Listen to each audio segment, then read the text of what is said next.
Want to break into the consulting firm of your dreams? Then join Black Belt, the world's most effective consulting prep program. You'll get A. Expert guidance as you navigate consulting recruiting. B. Confidence to walk into any case or behavioral interview knowing that you're prepared. And C.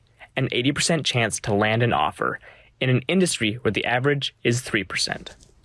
Our expert team has helped thousands land offers at over 170 global consulting firms like McKinsey, Bain, BCG, EY, etc. And we can help you do the same. First, we'll make sure you get an interview by editing your resume and cover letter. Then, we'll prepare you for the interview through one-on-one coaching with a former McKinsey, Bain, or BCG consultant.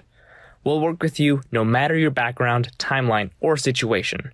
We've seen it all, and with the right strategy, there is no such thing as an impossible situation. Are you ready to get the upper hand by joining the world's most effective consulting prep program? Visit the link in the show notes to join the June Black Belt cohort today.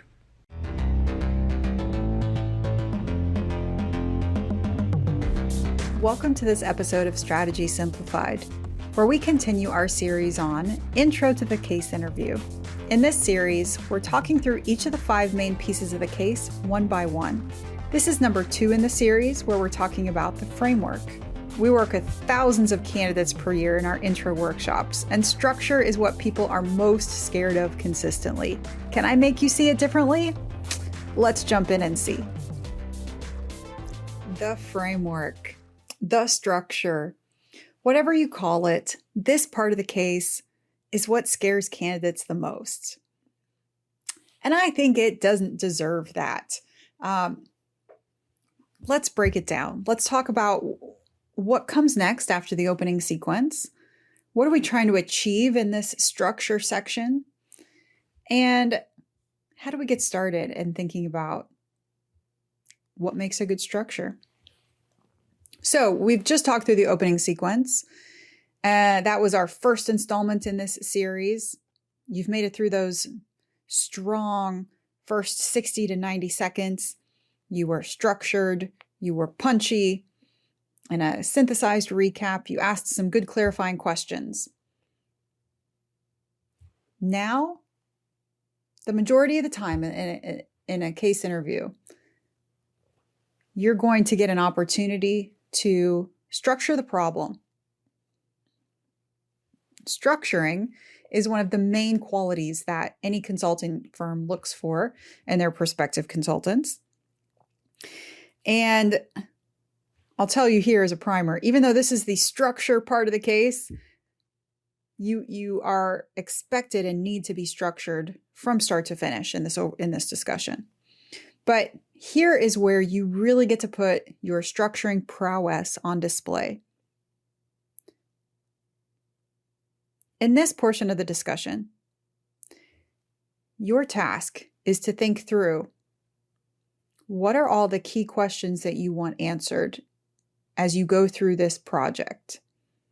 Here's the real world analogy, right? In the real world, you're put on a team of consultants who is staffed for weeks or months on a project to be able to do a lot of information gathering and research, data analysis that will drive you to insights and ultimately towards a recommendation to answer the client's objective. That's what we're trying to do in this case interview discussion. We've just asked some clarifying questions up front, and you get the opportunity here to really establish what would be your longer term plan from an intellectual perspective. We're not creating a process flow chart of what a team would do over a certain, within certain blocks of time, but we are thinking at a higher level outside of just this 20 to 45 minute case interview discussion that you're in right now. If you were in the real world on a team over weeks and months, what are all the questions you would want answered? What are all the data points you want to collect? What are all the areas that you want to research and investigate? That is what we're creating here when we're creating our structure.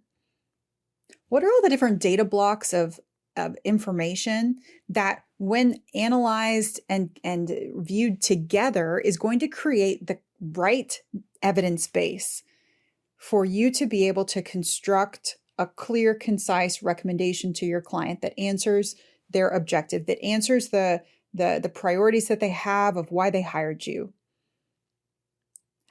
What are the questions you need answered to be able to put that evidence base together, starting from zero?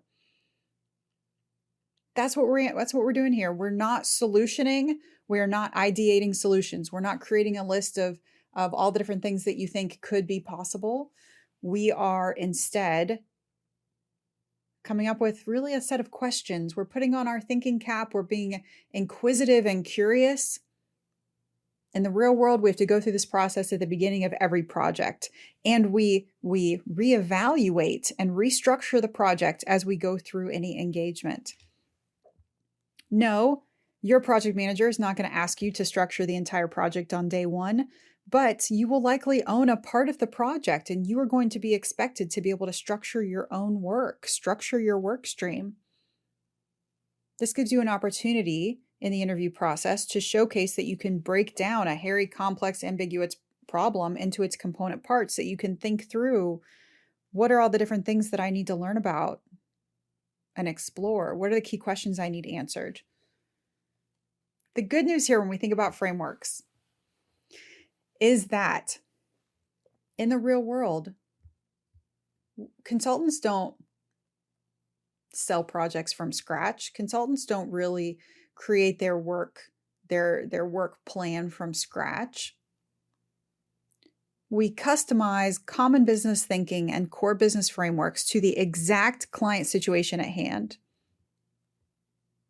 But we're often not the first one to, we don't recreate the wheel. We utilize these tools and these thinking structures and frameworks that exist to our advantage to be able to provide and develop a customized approach to this client. There's good news in that. You're not really starting with a blank sheet of paper every time that you're asked with structuring a project. In most case interview discussions, you should be able to leverage your current set of business acumen, common business thinking, and core business frameworks as a starting point to be able to then customize from and develop a bespoke structure and framework for this exact client and objective. Therefore, my recommendation to you is to steep yourself in common frameworks, common core frameworks. Make sure that you understand at more than a cursory level, you understand the different topics and concepts in core frameworks. Our 3 core master frameworks are profitability, market study, mergers and acquisitions, in addition to understanding and mastering the market sizing approach.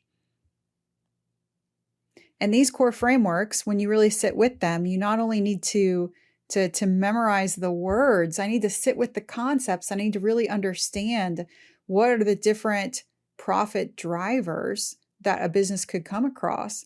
What are the different external and internal elements that affect a company and the business as I think about a broader landscape? What are the things that matter when we're doing diligence alongside our clients to help them make a decision for a large-scale financial transaction? These aren't the only frameworks that exist, but this is where we recommend that you start and really dive in. Memorizing these frameworks, sitting with and making sure that you're learning the concepts there is your first step to being able to customize your own frameworks so that you can recollect quickly common business thinking and core business frameworks, using them to your advantage to be able to use your 2 minutes and not have to come up with something from scratch, but fully customize from a base of simplicity, from something that you've already sat with and steeped into your memory, creating for yourself your own internal repository of information to be able to pull from. As consultants, we do this in the real world. We do. But consultants are so sensitive to being called cookie cutter, and for good reason. No client wants to think that they're spending a lot of money for us to come in and do the exact same thing that we've done somewhere else. No client and no consulting firm wants a cookie cutter approach. You can't deliver to me a cookie cutter structure. You can't just repeat the words that you memorize off of a structure. Therefore, the magic really comes in the presentation of your structure. After you ask your clarifying questions, you get 2 minutes to write down a structure on your paper. This structure we recommend has 4 categories, although 3 to 5 is fine. And within each of your titled categories, you're going to write down at least 3 questions that you have. What data do you want to collect? What analysis do you want to perform? What key question do you have that you need answered and understood? In 2 minutes, you can't write out full sentences. You can write keywords and phrases. I want to be able to recollect something from my mind to be able to then customize in this 2 minutes. You, the candidate, want to break that 2 minutes of silence and then present your view of the problem, the structure that you've created, to your interviewer. You're going to present that structure in 2 to 4 minutes. It's going to be somewhere within that range. Anything more than 4 minutes is too long. Anything less than 2 means you didn't have enough information on your page. As I present through my structure, I'm first going to give a clear thesis statement, telling my interviewer how many categories I came up with and what the titles are. Secondly, I'm going to talk through the content of my structure, being clear with verbal signposts and sprinkling in additional insight commentary on why I think the data is important, what I would do with it, or examples of the data. And finally, after I've provided this great laundry list of all these different structured laundry lists, but still a lot of different questions, you've got to show the interviewer that you can prioritize. So I'm going to end off the presentation of my structure with a hypothesis, telling them what the category is that I think is most important and which question I would want to start with, and use that to help showcase my hypothesis-driven approach. And in an interviewee-led case delivery, that helps try to drive the conversation forward as we move on in this discussion. I recognize that there's a lot of component parts here. There's a lot of complexity. And there is a good amount of time that you're going to need to spend with this part of the case interview. But there's an approach and a pathway forward where you can build this internal repository of data and knowledge and then apply that in a customized way based on any case interview prompt that you're given. It's so important to practice live and work through being put on the spot as you create your own frameworks. As such, quality live practice is vital, and you can get that by working with our coaches here at MC. They're all ex-McKinsey, Bain, and BCG who work exclusively with us and will help customize a practice plan based on your strengths and weaknesses in casing. You can tell them, for example, that you want a customized section just focused on creating frameworks, in addition to sessions on full case interview simulations. They operate in 1-hour segments to do case interview preparation, and coaching can be purchased by the hour or in packages. Sign up for a package of at least 8 hours and become a black belt, which is a membership and training program we have here at Management Consulted that gives you access to our full platform of on-demand learning modules, interactive drills, and an extensive case library. In addition to a new cohort of candidates to practice with and a live half-day training with me. You'll find more information and links to sign up in the show notes. Join us on the next installment where we introduce the next piece of the case. Oh, math. It comes in as number 2 on the list of which piece of the case scares you the most. I look forward to analyzing it with you.